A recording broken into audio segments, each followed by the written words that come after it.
ছাত্রদলের কমিটিতে ছাত্রলীগ নেতা, খুবই অবাক করা বিষয় এবং আলোচনা সমালোচনা হচ্ছে সারা দেশে। ঢাকা বিশ্ববিদ্যালয়ের ছাত্রদলের পূর্ণাঙ্গ কমিটি নিয়ে বিতর্ক শুরু হয়েছে।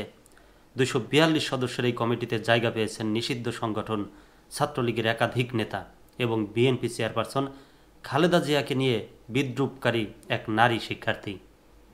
কত বড় কথা, যিনি কিনা একদম বেগম খালেদা জিয়াকে নিয়ে বিদ্রূপ সমালোচনা করেছিলেন, কথাবার্তা বলেছিলেন, সেই শিক্ষার্থীও পেয়েছে ছাত্রদলের কমিটি।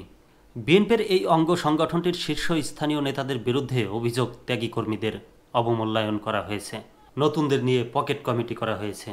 গত বৃহস্পতিবার ছাত্রদলের কেন্দ্রীয় সভাপতি রাকিবুল ইসলাম রাকিব ও সাধারণ সম্পাদক নাসির উদ্দিন নাসির ঢাকা বিশ্ববিদ্যালয় শাখার পূর্ণাঙ্গ কমিটির অনুমোদন দেন।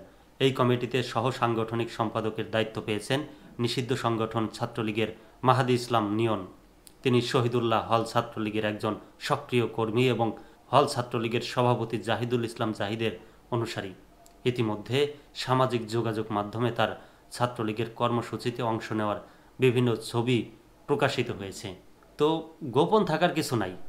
আর দলের জন্য যারা 15 বছর ত্যাগ স্বীকার করেছে, জেল খেটেছে, মামলা হামলায় জর্জরিত, তাদেরই তো দলে স্থান পাওয়া উচিত, জায়গা পাওয়া উচিত, পদ পাওয়া উচিত। কিন্তু তা রেখে যদি ছাত্রলীগ এভাবে পদ নিয়ে যায়, তাহলে আমি মনে করব যে এটা বড় ধরনের একটা ব্যর্থতা। অবশ্যই পদ দেওয়ার আগে বিবেচনা করা উচিত। যেমন চাকরিতে ভেরিফিকেশন হয়, তেমন একটা ভেরিফিকেশন সিস্টেম করা উচিত। সিস্টেমের বাইরে কোথাও থাকলে তাকে বাদ দেওয়া উচিত। এটা আমার ব্যক্তিগত মতামত। আপনারা কি বলতে চান?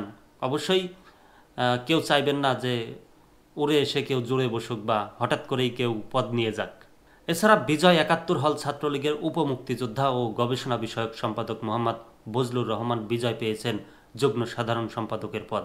সহ সাংগঠনিক সম্পাদকের পদ পাওয়া কাজী সাকিব মিয়া ও সাইফুল ইসলাম রিমন সদস্য পদ পাওয়া আবদুল্লাল মামুন ও রায়হান হোসেনের বিরুদ্ধে ছাত্রলীগের সঙ্গে সম্পৃক্ততার অভিযোগ উঠেছে। ছাত্রলীগের বিভিন্ন কর্মসূচিতে তাদের সক্রিয় অংশগ্রহণের ছবি সামাজিক যোগাযোগ মাধ্যমে প্রকাশ পেয়েছে। বিএনপি চেয়ারপারসন খালেদা জিয়াকে নিয়ে সামাজিক যোগাযোগ মাধ্যমে বিদ্রূপ করার অভিযোগ থাকা সৈয়দা সুকাইনা নাফিসা তরঙ্গ পেয়েছেন জেন্ডার ন্যায্যতা ও সমতা বিষয়ক সম্পাদকের পদ। 5 আগস্ট এরপর খালেদা জিয়ার একটা ভিডিও বার্তা নিজ টাইমলাইনে শেয়ার দিয়ে তিনি ব্যঙ্গাত্মমূলকভাবে তিনি লেখেন, ওমা একই জায়গা উঠেছে দেখি, হ্যাশট্যাগ দিয়ে লিখেছেন মাদ্রাজ অব বারবি গার্লস।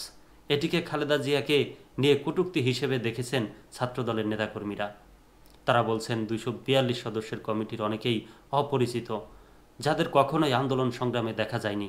5 আগস্টের পর তারা দলে যোগ দিয়েছেন।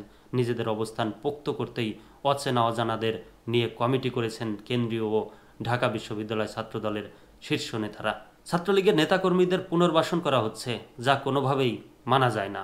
নেতাকর্মীদের অভিযোগ, যারা বিগত 16 বছরে সবচেয়ে নির্যাতিত নিপীড়িত, তাদেরকে সঠিক মূল্যায়ন করা হয়নি। নাম প্রকাশে অনিচ্ছুক ঢাকা বিশ্ববিদ্যালয় ছাত্রদলের এক নেতা দেশ রূপান্তরকে বলেন, কমিটিতে যেটুকু স্বচ্ছতা থাকার দরকার ছিল তার সিটে ফোটাও নেই।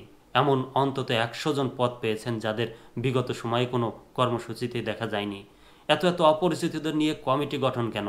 কেন ছাত্রলীগের নেতাকর্মীদের পুনর্বাসন করতে হবে, যাদের হাতে ছাত্রদলের নেতাকর্মীদের রক্ত লেগে আছে?